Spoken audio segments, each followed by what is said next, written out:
Bonjour tout le monde. Alors aujourd'hui on va faire une fonction où on a les logarithmes, les exponentielles, les racines cubiques, théorème des accroissements finis, suite, intégrale et les variations d'une intégrale.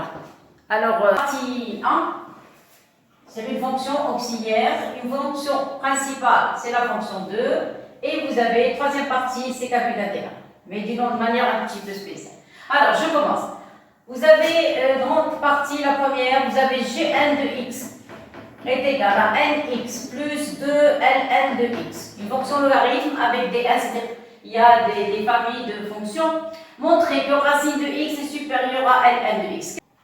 Je vais utiliser une fonction, je vais l'appeler, je ne sais pas, on a déjà la fonction f, g, donc on l'appelle, je ne sais pas, on l'appelle la fonction phi. Alors, phi de x est égal racine de x moins ln de x. Alors ici, vous remarquez que d de phi, vous avez des ln, donc ça va être de 0 jusqu'à plus l'infini. Après, je vais calculer la dérivée, donc phi prime de x. Alors phi prime de x, qu'est-ce qu'on obtient? Dérivée de racine, c'est 1 sur 2 racine de x. ln, c'est 1 sur x. Alors en réduisant au même dénominateur, vous allez avoir 2x. Donc ici, on va multiplier par racine de x, ici et ici, donc ça devient racine de x. Et ici, on va multiplier par 2, donc ça donne moins 2. Regardez ici, 2x, c'est le dénominateur commun. Donc ici, on va multiplier par 2 ici, ici 2, ici par racine, et ici par racine. Donc vous allez écrire le signe de phi prime dépend de racine de x moins 2. Vous pouvez même multiplier ici par l'expression conjuguée. N'oubliez pas qu'on travaille sur 0 plus infini. Vous pouvez l'écrire d'une autre manière. Si vous voulez encore la rendre plus simple que ça, vous pouvez écrire racine, qu'est-ce qu'on a dit? Racine de x moins 2 sur 2x. Ou bien multiplier par l'expression conjuguée, vous allez avoir x moins 4. Comme ça, c'est plus simple. Vous allez avoir 2x facteur de racine de x plus 2. Et voilà, vous pouvez travailler avec celle-ci ou bien celle-ci. Ici, vous avez le dénominateur est strictement positif parce qu'on travaille sur 0 plus infini. Donc, le signe, c'est plus racine de x moins 2, ça devient maintenant x moins 4. X moins 4, c'est plus simple. Vous voyez? Et voilà, donc maintenant, on va dresser le tableau. Donc, le tableau de x moins 4. Donc, le tableau de x moins 4, ça s'annule en 4. Ici, vous allez avoir négatif positif. Maintenant, le tableau de phi. Alors, vous allez avoir phi prime de x. Ici, vous allez avoir phi. Ici, vous allez avoir 2 barres en 0, vous avez le 4, ici, vous avez négatif, positif. C'est-à-dire, la fonction ici, phi est décroissante, ici est croissante. Je ne vais pas calculer la limite en plus infini, mais je vais calculer l'image de 4. À quoi est égal phi de 4? Alors, pour phi de 4, c'est racine de 4. C'est racine de 4 moins ln de 4. Ça donne, racine de 4, ça donne 2. Et moins ln de 4. ln de 4, c'est 2 au carré. Voilà, donc vous allez obtenir 2 moins 2 ln de 2. Vous voyez, 2 moins 1,38. Et vous remarquez ces positions. Donc, si vous calculez avec la machine à calculer. Donc, ici, c'est quelque chose de positif. Ça va? L'image de phi de 4. Donc, qu'est-ce qu'on a? Donc, qu'est-ce qu'on a? On a, quel que soit x appartenant à 0 jusqu'à plus l'infini, qu'est-ce que vous avez? Vous avez ici un minimum. Minimum absolu. Vous avez phi de x est supérieur ou égal à phi de 4. C'est d'accord? Ça veut dire quoi? Ceci implique, quel que soit x appartenant à 0 jusqu'à plus l'infini, on a dit que phi de 4 est positif supérieur à 0. Donc vous allez avoir ici phi de x est supérieur à 0. Vous avez, voilà, phi de 4. Phi de 4, c'est... voilà, c'est quelque chose de strictement positif et par conséquent phi de x est supérieur à 0. Maintenant, on va remplacer phi de x par son expression. Ceci implique, quel que soit x appartenant à 0 jusqu'à plus l'infini, vous allez avoir racine de x moins ln de x est supérieur à 0 et par conséquent, quel que soit x appartenant à 0 jusqu'à plus l'infini, vous allez avoir racine de x est supérieur à ln de x. Et voilà la question qu'on a posée pour tout x supérieur strictement à 0. Ça va? Donc voilà, ça concernant la première question.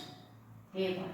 Ça va? Maintenant, alors, pour la deuxième question, on pose Gn de x. À quoi est égal? Gn de x est égal à nx. plus 2ln de x. Plus 2ln de x. Ça va? Alors, c'est quoi le domaine? Alors, eux, ils travaillent, ils veulent l'intervalle 1 sur 1, 1 sur racine de 1. Vous avez d de g de n. Et vous avez des logarithmes, donc ça donne 0 ici plus l'infini. Ça y est, vous allez calculer limite en 0. On n'en a pas besoin parce qu'on veut 1 sur 1 et 1 sur racine de 1, donc on peut s'en passer. Mais c'est pas grave, c'est pas grave. On peut calculer limite, même si on ne l'a pas demandé, même si on n'en a pas besoin. Donc vous allez avoir limite. Quand x tend vers 0 positif de gn de x, voilà. Alors ici, c'est un 0, ln en 0 c'est moins l'infini, donc ça donne ici moins l'infini. C'est à vous d'écrire ça en détail.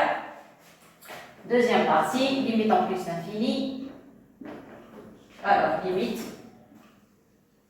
Quand x tend vers plus l'infini de gn de x est égal à plus l'infini, ça c'est plus l'infini, ça c'est plus l'infini, donc ça va être plus l'infini.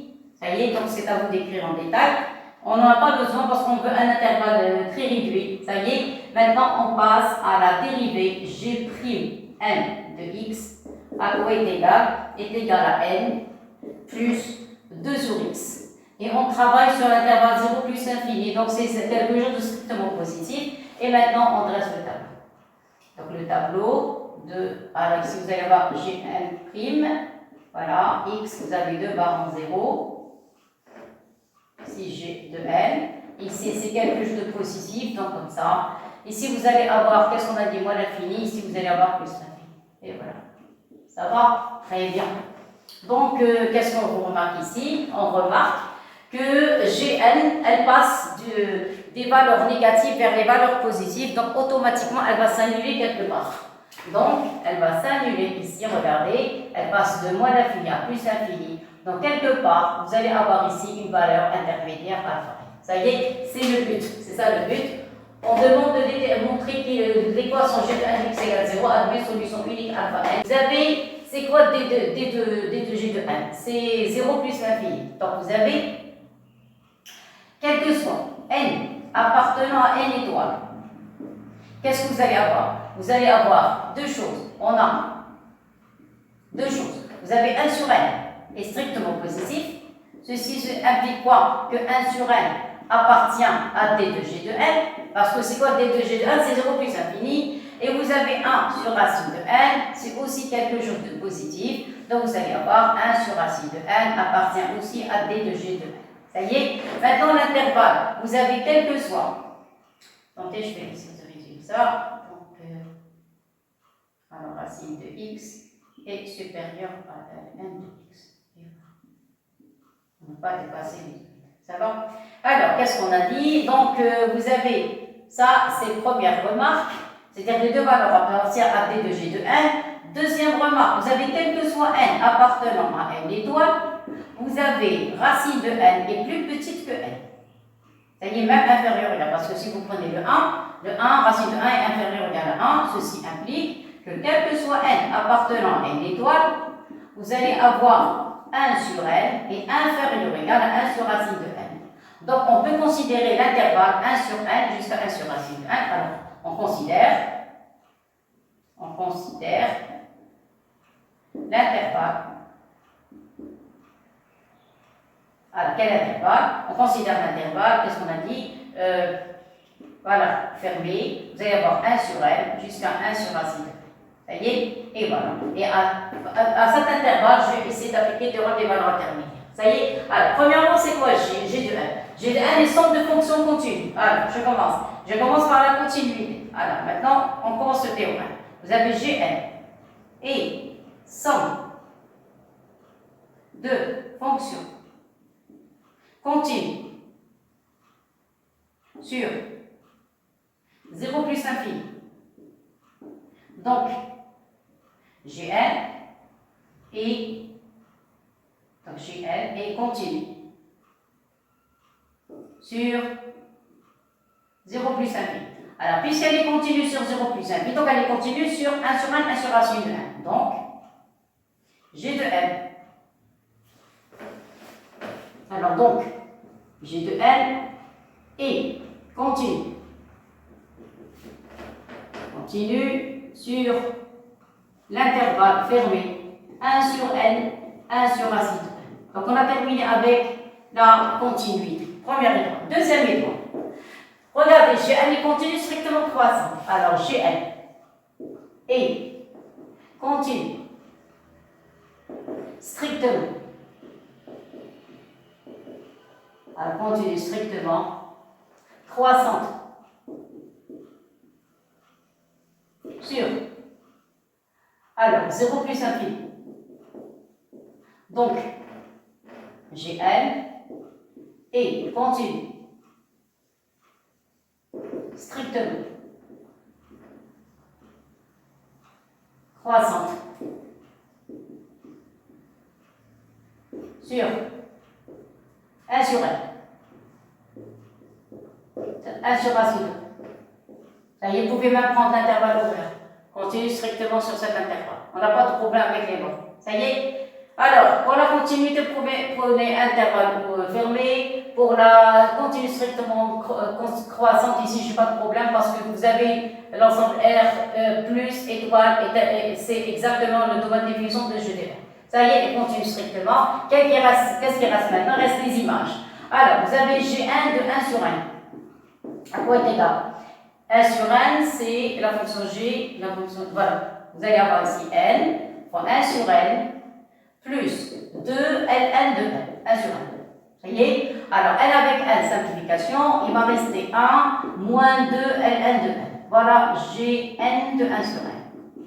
Voilà le résultat.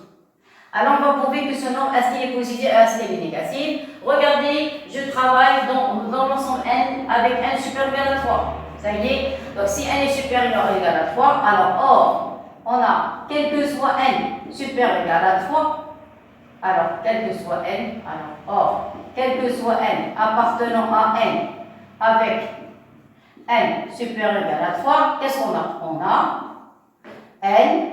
Si n est supérieur ou égal à 3, donc n est supérieur ou égal à e. Parce que 3 et e, c'est 2, quelque chose. Vous voyez, donc n supérieur ou égal à 2. Ceci implique, quel que soit, on a quel que soit n supérieur. Alors, vous avez quel que soit n appartenant à n supérieur ou égal à 3. Donc, quel que soit n supérieur ou égal à 3 implique n est supérieur ou égal à 1. Ça y est, donc quel que soit n supérieur ou égal à 3 implique ln de n est supérieur ou égal à ln de e, c'est 1. Maintenant, on va multiplier par moins 2. Donc, si vous avez, alors, toujours la même chose, quel que soit n supérieur ou égal à 3, vous allez avoir 2 ln multiplié par moins 2. Par moins 2, ça donne moins 2 ln de n est inférieur ou égal à moins 1. À moins 2. À moins 2. Et moins 2 est inférieur à moins 1. Ça y est? Ça va par transitivité. Pourquoi j'ai pris moins 1? Parce que j'en ai besoin. Regardez. n supérieur ou égal à 3, vous allez avoir, quel que soit n supérieur ou égal à 3, qu'est-ce qu'on a? Donc, c'est pas. Voilà. Vous enlevez les implications. Vous pouvez écrire que de quoi? Être de quoi? Vous avez un. Voilà. Comme ça, c'est mieux. Voilà. Vous avez comme ça. Et par conséquent, mettez le 1 de ce côté. Donc, vous allez avoir 1 moins 2 ln de 1 est inférieur ou égal à 2. Inférieur strict, parce que ici vous avez strict. Et voilà. Ça y est. Donc, vous avez 1 moins 2 ln de 1 inférieur à 0. Et par conséquent, c'est quoi ça? Ça, c'est l'image de 1 sur 1. Donc, vous allez avoir gn de 1 sur n. Voilà. Et comment le signe est inférieur à 0. Ça va? Et ceci, c'est quel que soit n supérieur à 3. Ça va? Donc, on a trouvé l'image de 1 sur n avec n, qu'est-ce qu'on a dit? Supérieur à 3. Maintenant, qu'est-ce qui reste? On a calculé Gn de 1 sur n. Maintenant, on va calculer la deuxième image. C'est G de 1 sur racine de n. G de 1 sur racine de n. Ça y est, à quoi est égal G de 1 sur racine de n? G de 1 sur racine de n, voilà. Donc, vous allez avoir n fois 1 sur racine de n et plus 2 ln de 1 sur racine de n. Et voilà. Ça y est. Donc, voilà le résultat. Donc, on va effacer tout ça pour pouvoir continuer le travail. Ça va?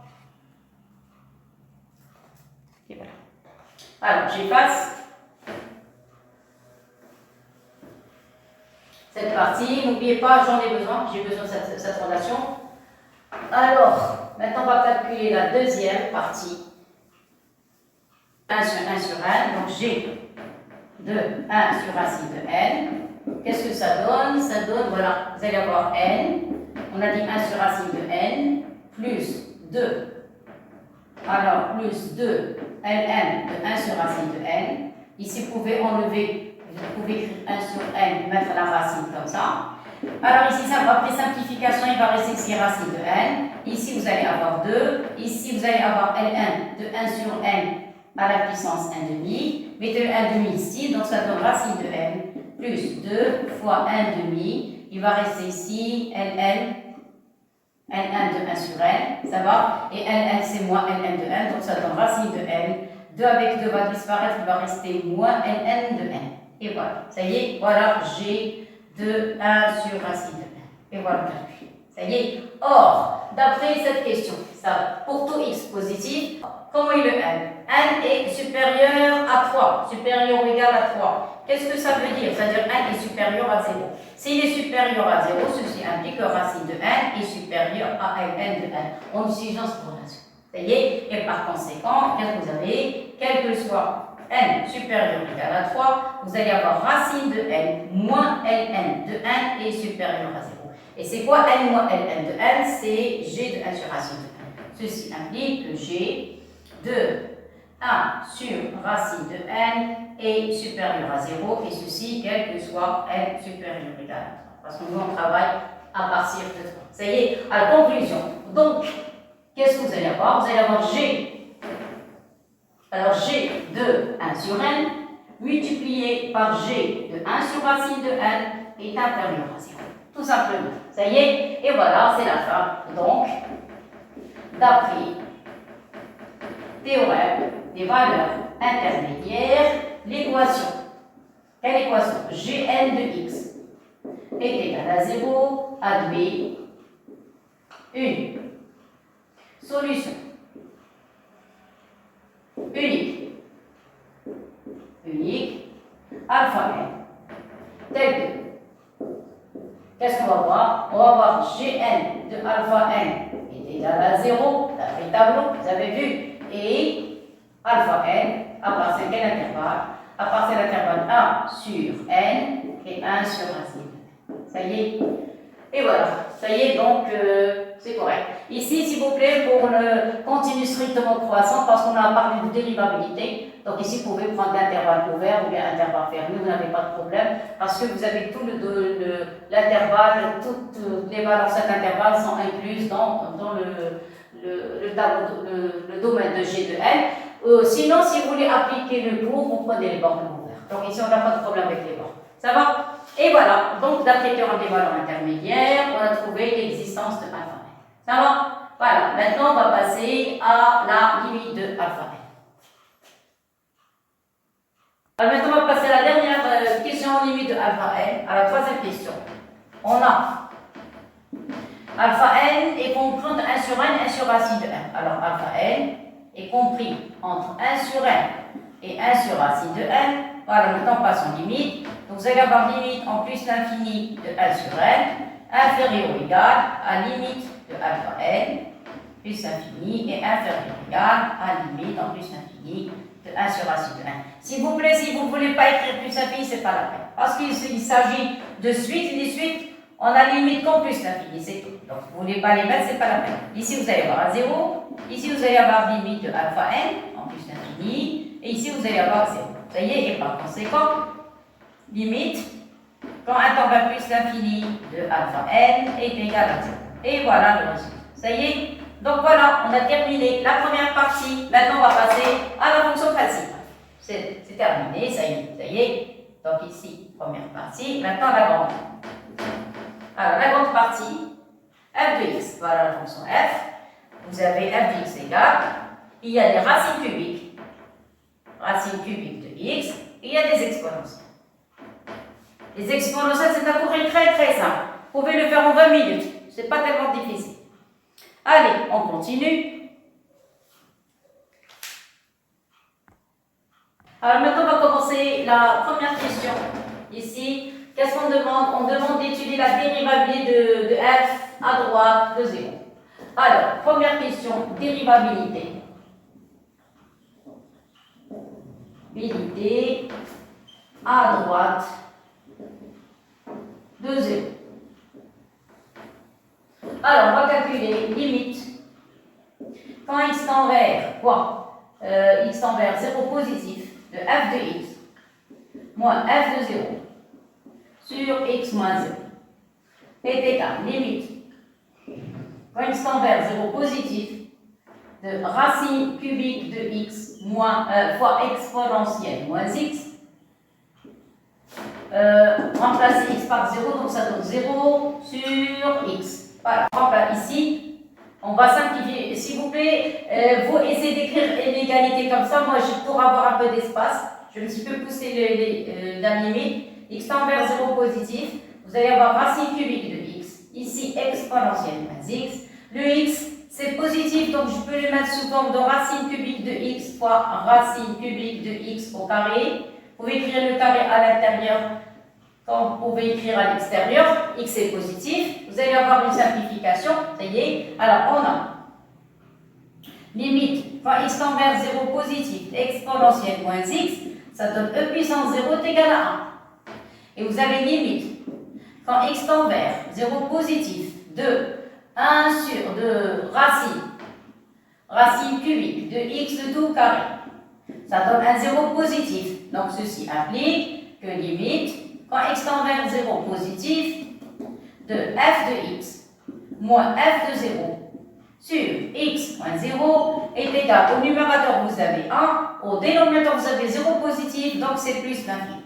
Alors c'est quoi l'interprétation géométrique? Alors interprétation géométrique. Qu'est-ce qu'on va voir? C de f admet une demi-tangente. Dérivabilité égale demi-tangente. Admet une demi-tangente.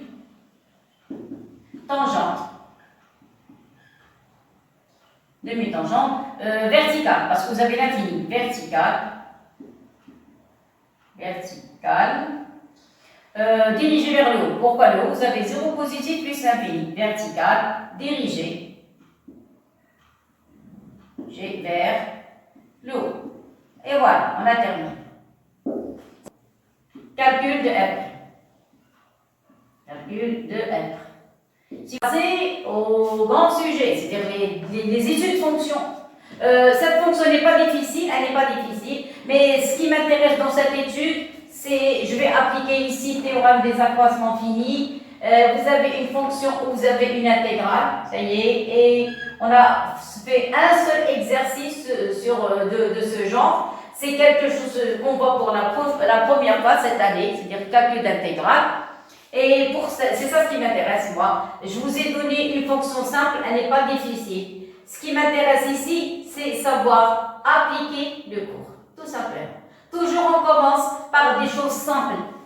Quand quelque chose est compliqué, commencez par des fonctions très très simples. Essayez d'appliquer les théorèmes, ça y est, les propriétés. Et petit à petit, au fur et à mesure, on commence à apprendre à appliquer les formules et après on pourra passer aux études fonctions, c'est-à-dire n'importe quel genre. Ça y est? Alors, c'est pour ça, je vous ai donné quelque chose de simple. On continue. Alors, f'. C'est quoi f? Voilà, f c'est un produit. Voilà, f c'est un produit. Donc, vous allez avoir f' de x. Alors, dérivé de racine cubique. Racine cubique, c'est 1 sur 3 racine cubique de x au carré fois l'exponentielle moins x plus racine cubique de x dérivé de l'exponentielle, c'est moins exponentielle moins x.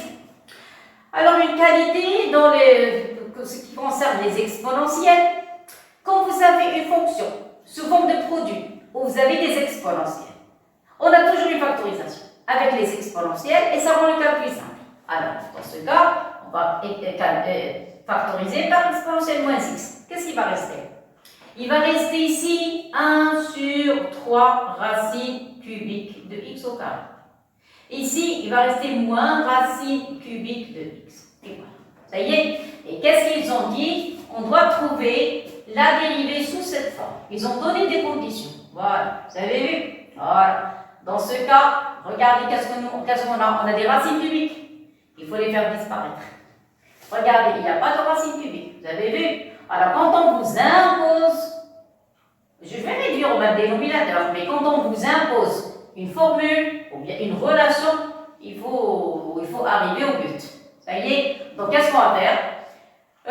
On va réduire au même dénominateur et vous remarquez une chose que la fonction f, regardez, c'est un produit. Donc, vous devez avoir un produit avec des exponentielles. J'ai déjà l'exponentielle, voilà, j'ai déjà l'exponentielle. Qu'est-ce qu'il me reste?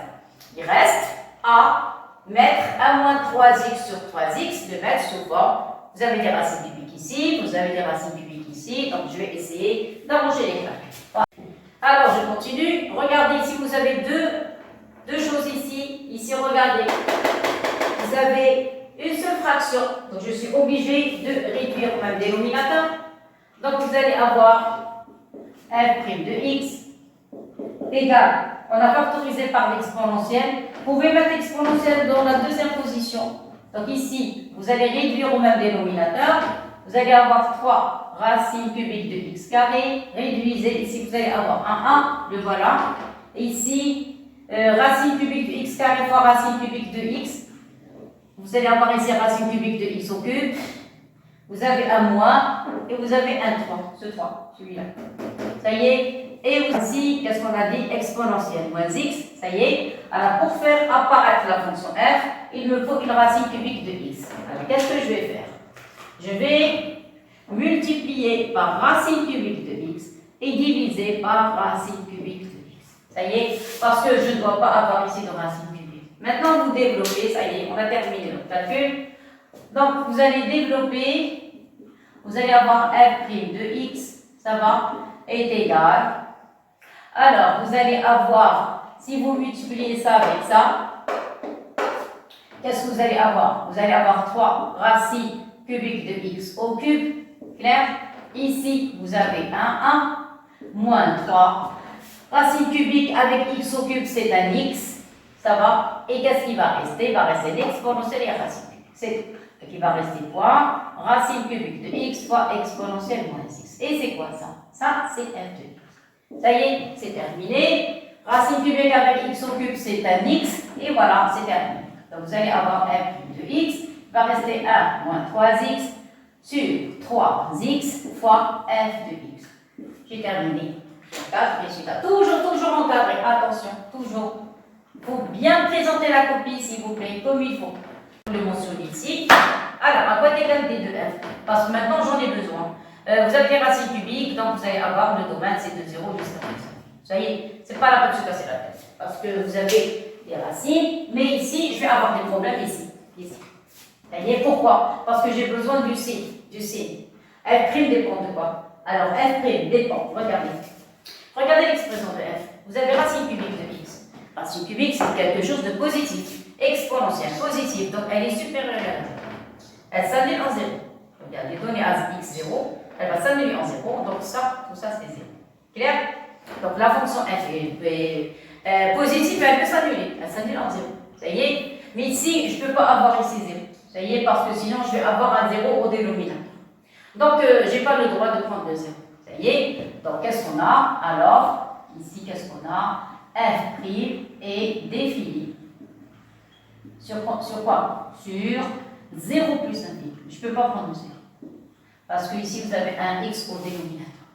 Et la fonction est positive. Dénominateur est positif. Donc, le signe de la dérivée dépend de 1 moins 6. Voilà, c'est tout. Alors, donc, le signe de f' dépend de 1 moins 36. Attention, ces détails. Vous les écrivez. Attention, c'est noté en détail.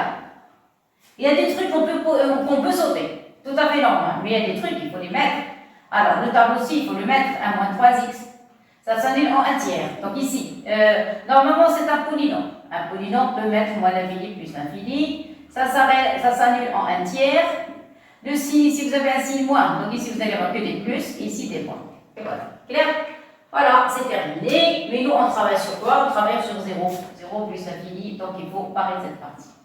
Donc, moi, je travaille de 0 à plus l'infini. Maintenant, le tableau de variation de la fonction f. Vous allez avoir ici f de x, f, fois ici x, 0, le 0, voilà, la fonction n'est pas dérivable. Voilà, regardez, voilà. N'est pas dérivable en 0. Donc vous allez avoir deux barres, deux petites barres. Je vais mettre avec une autre couleur. Elle n'est pas dérivable. Quand elle n'est pas dérivable, des petites barres, il ne faut pas les prolonger.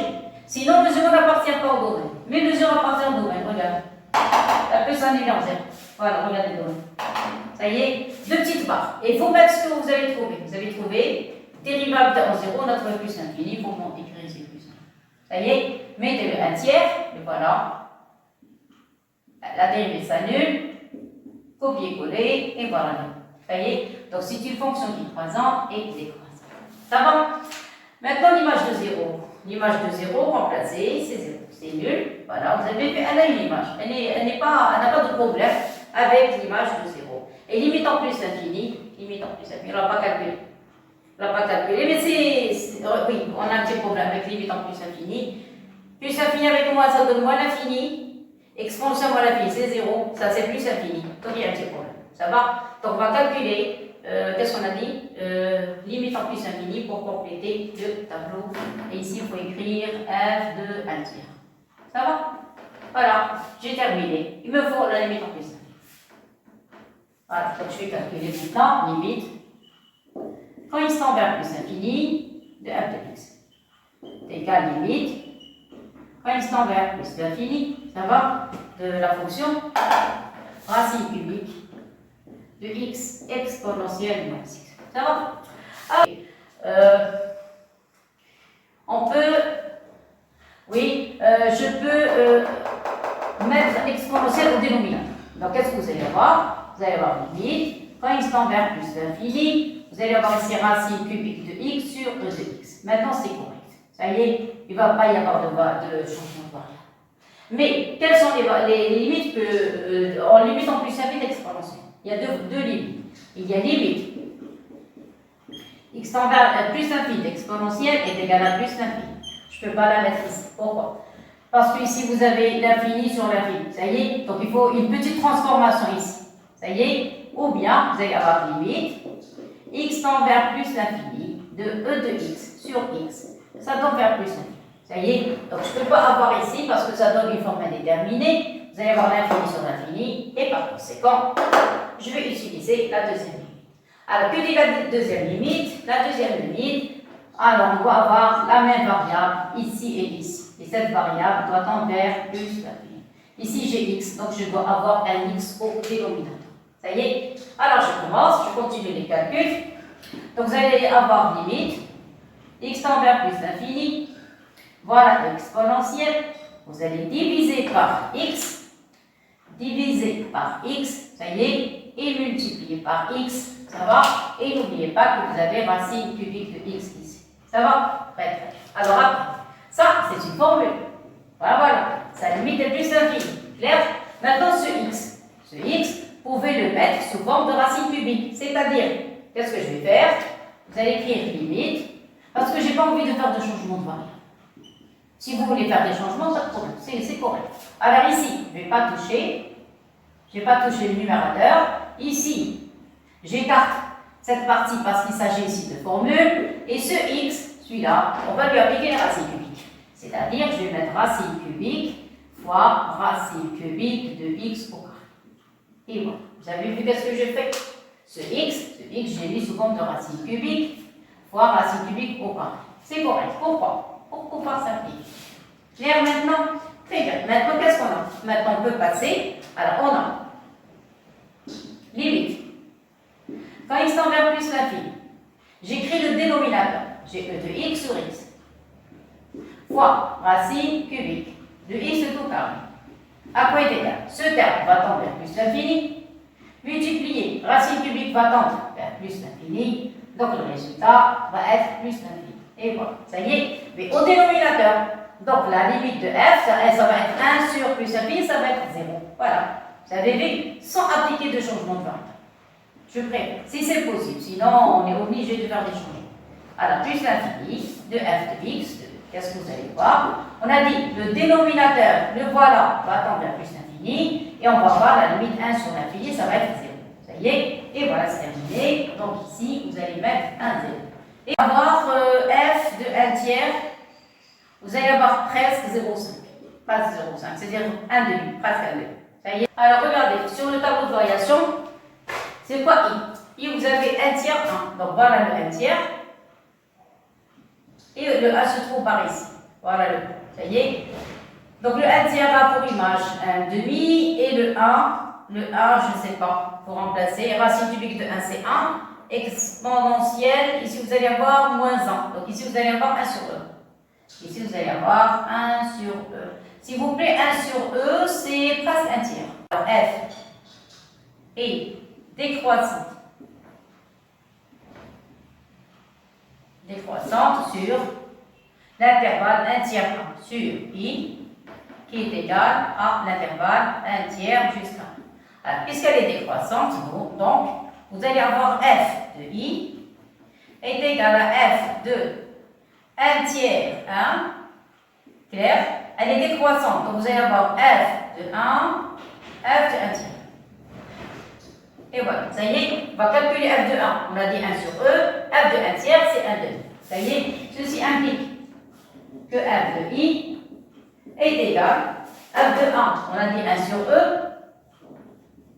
voilà, et f de 1 tiers, c'est 1 demi. 1 demi, c'est ça? Très bien. Alors, je vais écrire ça. Ça, c'est 1 tiers, presque 1 tiers, à peu près. Et ça, c'est ça. Alors, l'image de 1, voilà. 1 sur E, c'est 1 tiers, ça y est, et l'image de 1 tiers, c'est 1 demi. Voilà, ça, c'est 1 demi.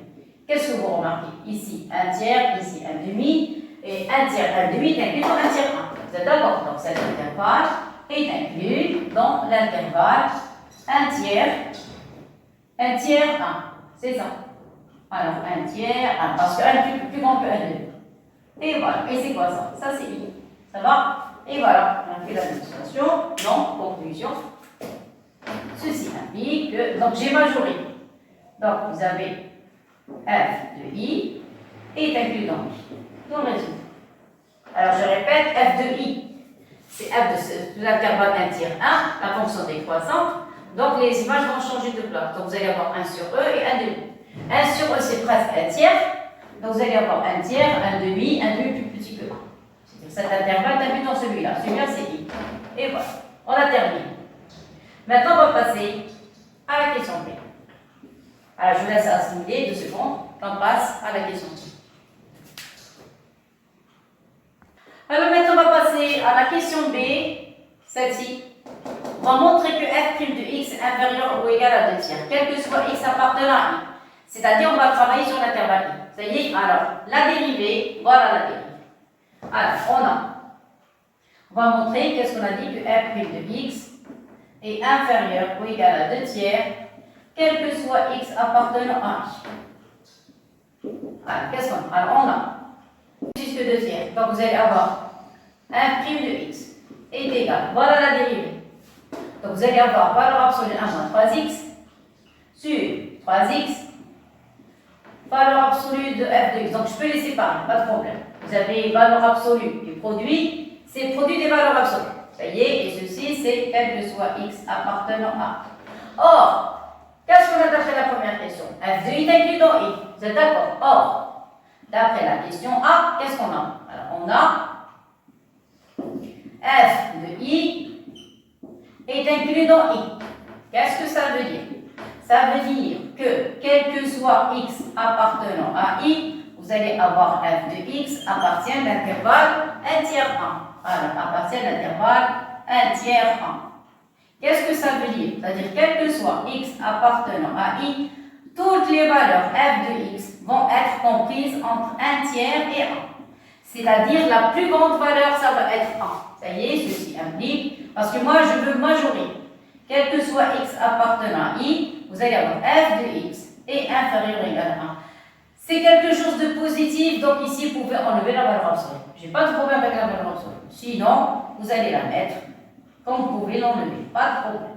C'est quelque chose de positif. Comme f de x comprise entre 1 tiers et 1. On n'a pas de problème.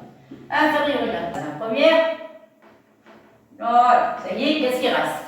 Le signe de ça. Même pas le signe, majoration. Dans quel intervalle? cette expression, elle appartient à quel intervalle? Alors, qu'est-ce que je vais faire? Je ne sais pas, je vais l'appeler fonction.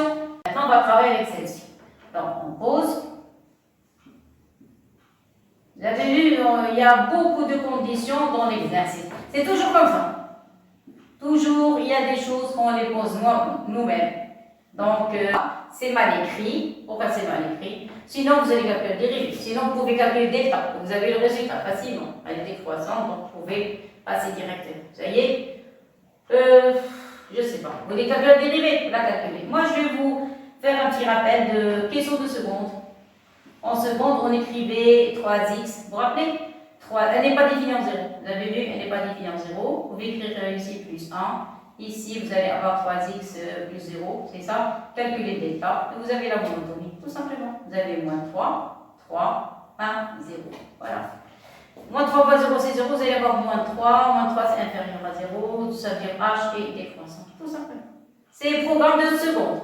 Ça y est, fonction homographie. Vous vous rappelez? Sinon, vous calculez la dérivée. Voilà. Ici, c'est la forme ax plus b sur cx plus d. Je calcule delta. Elle est décroissante. Elle n'est pas définie en 0. Attention. Maintenant, le tableau de h. Donc, ce n'est pas la peine d'écrire h', parce qu'on a déjà la monotonie. Donc, vous avez h. Voilà. Vous avez de moins l'infini jusqu'à plus infini. Qu'est-ce qu'on a dit? Vous avez vu, c'est très très simple. Parce qu'il s'agit d'une fonction usuelle. On a vu en seconde. C'est-à-dire en trompone. Elle est décroissante. Voilà, donc je mets les flèches. Après, vous posez les limites. Voilà, c'est tout. Vous avez le 0 ici parce que moi, j'en ai pas besoin. Elle est décroissante. Elle est décroissante ici aussi. Ça va? Donc là, c'est le. Qu'est-ce qu'on a dit? Le 1 tiers. Voilà. 1 tiers. Voilà. Ça y est, ici, vous placez le 1. Et voilà. Comme ça, c'est mieux. Vous êtes d'accord? 1 tiers, remplacé par 1 tiers. 1 tiers fois 3, c'est 1. 1 moins 1, c'est 0. Donc ici, vous allez avoir un 0. Voilà. Ça y est. Et le 1. 1 moins 3. Ah, voilà. Ça marche. Très, très bien. Pourquoi? Remplacé par 1. Regardez. 1 par 1. Vous allez avoir 1 moins 3. C'est moins 2. Moins 2 tiers. Donc ici, vous allez avoir moins 2 tiers. Et nous, on cherche le nombre de tiers. Voilà. Ça marche. Donc, notre calcul est bien. Vous avez moins 2 tiers. Et voilà. Ça y est. Conclusion. Qu'est-ce que vous avez? Vous avez vu, une manière très rapide, c'est pas la peine de calculer la dérivée, vous calculez delta. Sinon, vous calculez la dérivée, vous passez tableau F, H' et H. Alors, vous avez quel que soit x appartenant à l'intervalle 1 tiers 1. Comment H? H est décroissante. Ceci implique que H de 1 tiers 1, qu'est-ce qu'on a? Est égal à H de 1, H de 1 tiers. Ça va? H de 1, H de 1 tiers. C'est-à-dire, H de 1, c'est moins 2 tiers. Et H de... ça, c'est 0. H de 1, c'est 0. Ça y est, qu'est-ce que ça veut dire? C'est quel que soit x appartenant à i qui est égal à 1 tiers 1. Qu'est-ce qu'on a? On a h de x est comprise cette valeur entre moins 2 tiers et 0. Vous avez vu ce que j'ai fait? Voilà. Mais moi, je ne veux pas h. Je veux valeur absolue de h. Oui, là, voilà. Vous avez vu? Valeur absolue de h. Ceci implique que, quel que soit x appartenant à 1 tiers 1, c'est-à-dire à i, qu'est-ce que vous allez avoir? Vous allez avoir valeur absolue de h de x. Bien sûr, la valeur absolue toujours positive, c'est sûr. Mais ça, la valeur absolue inférieure ou égale à 2 tiers. C'est ce que je cherche. Maintenant, remplacer h par son expression. Voilà h. Ceci implique, voilà, je suis arrivé presque à i. Vous avez 1 tiers 1. Vous allez avoir valeur absolue de 1 moins 3x sur 3x et inférieur ou égal à 2 tiers. Voilà, c'est terminé. Conclusion. Conclusion. Qu'est-ce qu'on a trouvé? Dans la première partie, quel que soit x appartenant à i, on a trouvé f de x plus petite que 1. Quel que soit x appartenant à i, on a trouvé cette valeur absolue plus petite que 2 tiers. Appliquez le produit. Voilà, c'est terminé. Ceci implique, quel que soit x appartenant à i, effectuez le produit. Je vais faire le produit f de x avec ça. Donc vous allez avoir 1 moins 3x sur 3x. Alors, fois f de x Voilà, c'est ça, inférieur égal 1 et 2 tiers. Donc vous allez avoir ici 2 tiers fois 1. Mais c'est quoi ça? Ça c'est f'. Voilà, ceci implique. Voilà, on est arrivé à la fin. Donc vous allez avoir quel que soit x appartenant à i, vous allez avoir valeur absolue de f' de x. Ça y est, est inférieur égal à 2 tiers. C'est ce que je cherche. Et voilà, ça y est, c'est fini.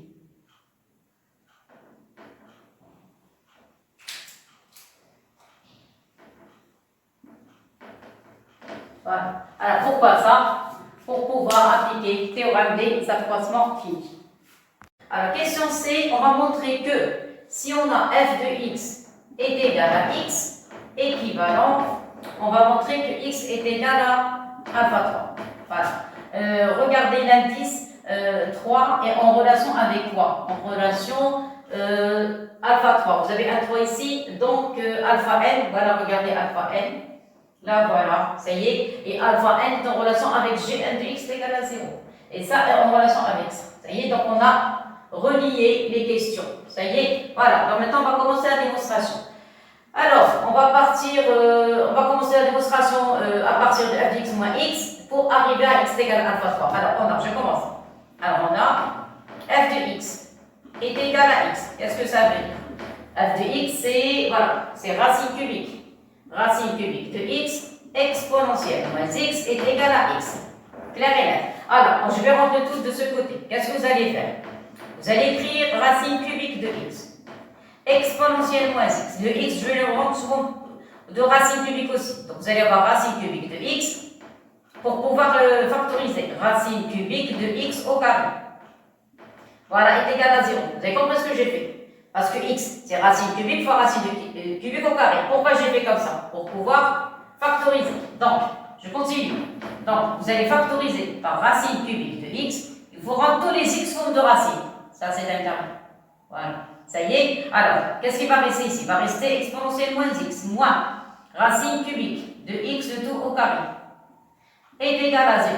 Alors, un produit est nul si l'un des facteurs est nul. Ceci implique que racine cubique de x est égal à 0, ou bien vous allez avoir exponentielle moins x moins racine cubique de x le tout au carré est égal à 0.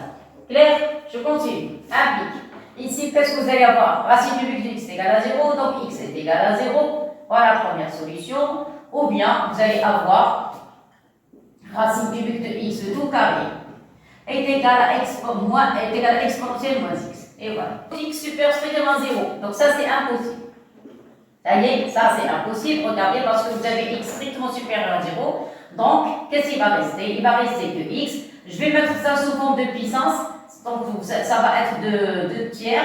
Parce que racine cubique, c'est 1 tiers. Fois 2, c'est 2 tiers. Est égal à exponentielle moins x. Donc, ici, on va appliquer ln. X puissance 2 tiers.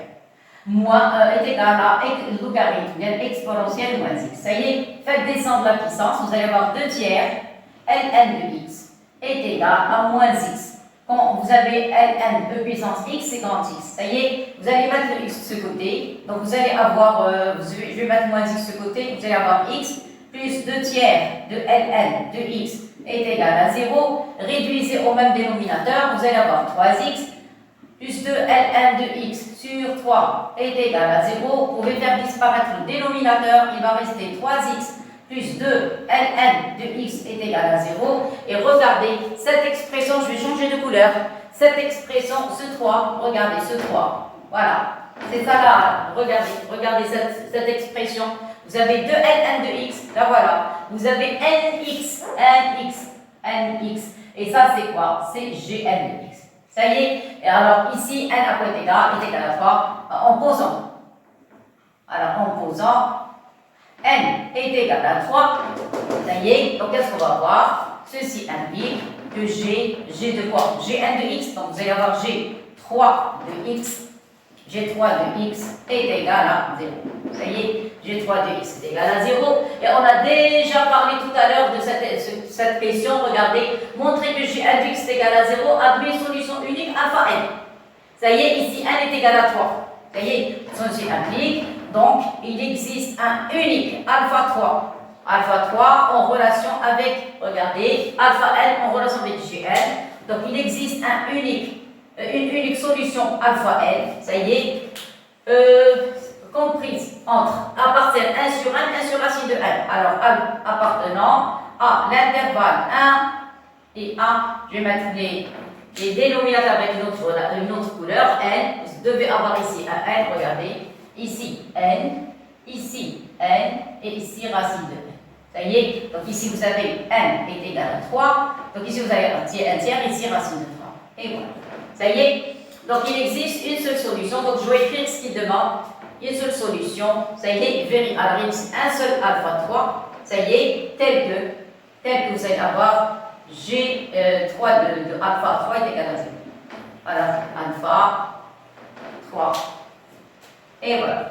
Ça y est, donc on a trouvé combien de solutions? On a trouvé une seule solution, qui est alpha 3. Ça y est, et par conséquent, cette équation admet une seule solution. Ceci implique, donc si vous avez G3 de x égale 0, ça c'est indication. Ça y est, implique ce x est égal à quoi? Est égal à 1. Ça y est, pourquoi? D'après cette écriture, regarde. L'équation G1 de x égale à 0 admet une seule solution, laquelle x est égal à alpha 3. Donc G1 de 3 de x égale à 0, donc x est égal à alpha 3. Donc conclusion, on n'a pas d'implication, on a des équivalences. Vous êtes d'accord? Des équivalences. Donc ici, vous allez avoir même chose. Voilà. Ça y est, vous pouvez avoir une équivalence. Si x est égal à alpha 3, vous avez ça, et on peut remonter. Ça y est, conclusion. Donc vous avez quel que soit, qu'est-ce qu'il demande? Montrer que, alors, donc la conclusion, si vous avez f de x est égal à x, donc, je vais écrire donc, alors donc,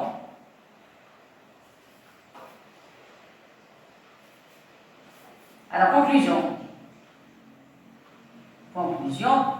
qu'est-ce qu'on a? On a f de x est égal à x, équivalent à x est égal à alpha 3.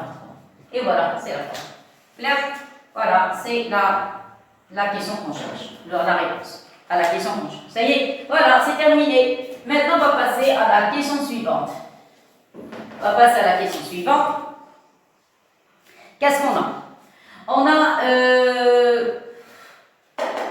voilà, ça, avec alpha 3, solution d'équation G3 de x égale à 0. Donc voilà, on a répondu à la question. Voilà, ça y est. Bon, maintenant, on va passer à la suite. Ça y est, on est arrivé à la 5e question. Voilà. Alors, 5e question. 5e question, parce que la 4e question, il y avait beaucoup de. Regardez, dans la 4e question, il y a la première, deuxième, troisième, 3 questions, et il y avait plein de choses à raconter. Alors, pour la suite. Alors, la suite, vous avez une suite UN définie par U0 est égal à quoi? U0 est égal à 1 tiers.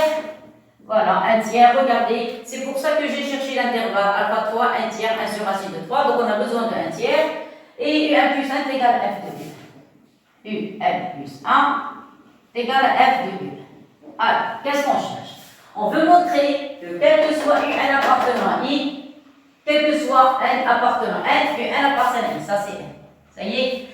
Alors, on est en présence d'une fonction qui est en relation avec une suite. Donc, on a un certain nombre de propriétés à vérifier. Première chose. Même on a parlé déjà de ça, mais on doit le mentionner. Première chose, quoi? La fonction f, qu'est-ce qu'on a dit? Elle est continue sur 1+, donc elle est continue sur l'intervalle 1 tiers 1. Alors, f est continue sur, qu'est-ce qu'on a dit? Sur f+, étoile. Ceci implique que f est, ou bien donc directement, parce qu'on a des phrases, donc f est continu. Alors, continu sur i qui est égal à 1 tiers 1. Ça va? Ça, c'est pour la continuité. Maintenant, pour la monotonie. Comment elle est f? Regardez. Elle est continue strictement décroissante. Alors, f est continue. Continue strictement décroissante sur i. Ça va? Décroissante sur i. Tout à l'heure, on a montré que f de i est inclus dans. Ça y est. Alors, strictement décroissant, on a. Regardez, on a déjà montré. On a f de i est inclus dans. Deuxième point. Troisième point. Vous avez quel que soit n appartenant à grand n. Qu'est-ce qu'on a? U0. Alors, je commence par vérification. C'est quoi U0? U0, U0, U0. U0, c'est un tiers. Alors, U0, c'est un tiers. Ça y est, un tiers appartient à I. Alors, I, c'est quoi? On a dit, c'est un tiers A. Ça y est, donc le premier terme est vérifié. On suppose. Donc, parce qu'on va utiliser la récurrence, on suppose que UN appartenant à I et on montre